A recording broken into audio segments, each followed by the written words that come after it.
it got bigger and bigger, and I would pray about it, and I wouldn't feel the release necessarily. I mean, God would get me through the day, as he always does, as our sustainer, but I just could not shake it off. And I finally was very real with Dave about it. I mean, I'm sure he could sense that something was wrong with me.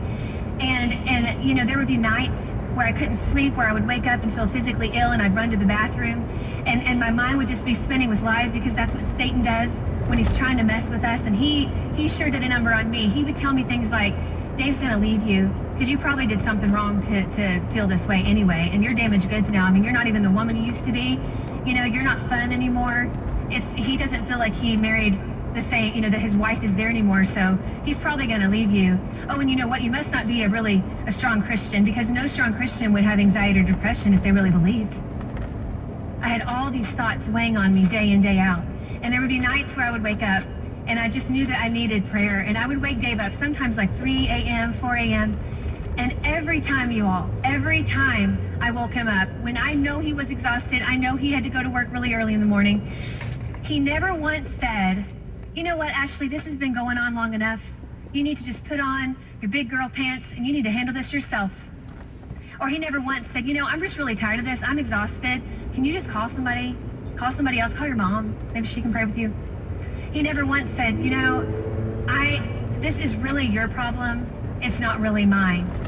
You know, I've told you everything I can tell you, so you just need to handle this on your own. Never once, not one time. And I woke him up a lot, believe me, I woke him up a whole lot.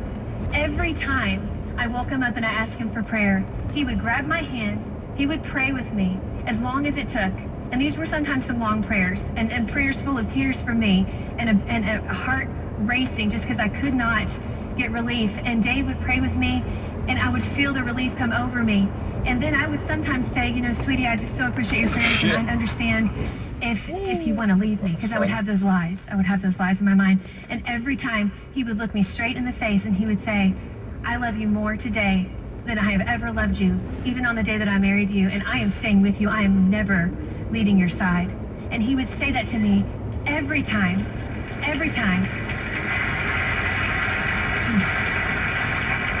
And you all, if it wasn't for God sustaining me through that time, and for a husband who prayed with me time and time again and was with me in my corner, and then eventually he helped me take the steps necessary to get some really good Christian counseling, if it wasn't for all of that, I would not be standing here today.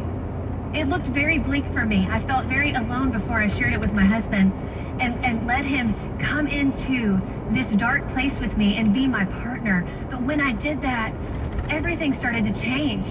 And I'm just so thankful. I share this story because I'm so thankful that Dave was there for me, because I do see so many couples who are struggling, where maybe one couple is dealing with depression or cancer or a really bad work situation. And I see them struggling alone, and I see their partner feeling like they can't do anything. But let me tell you this, you may not be a counselor.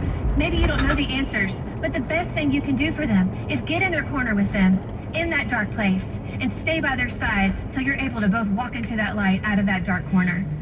And you will be so glad that you did. And so just be there for each other. We have to be there for each other, because we will face struggles, like Dave said.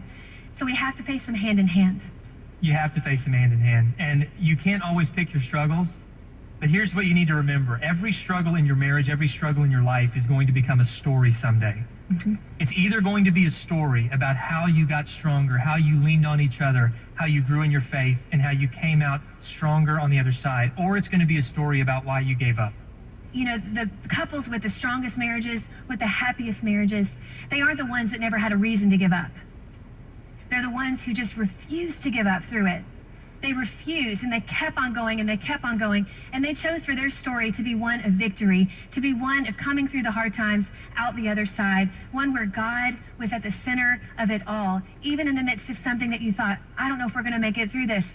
When you come together and you lean on God together and you refuse to give up, He can do the miraculous, and we see it every day. He's still in the business of raising dead things and bringing them back to life, and He does that not only with people and with sickness, He does it with marriages. He does it with marriages. And so if your marriage is struggling, I don't think it's any accident that you're here.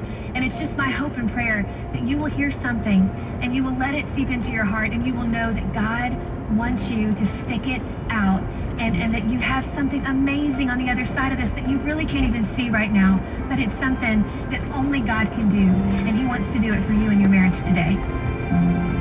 What a transparent message from Dave and Ashley Willis today on Focus on the Family. I'd agree.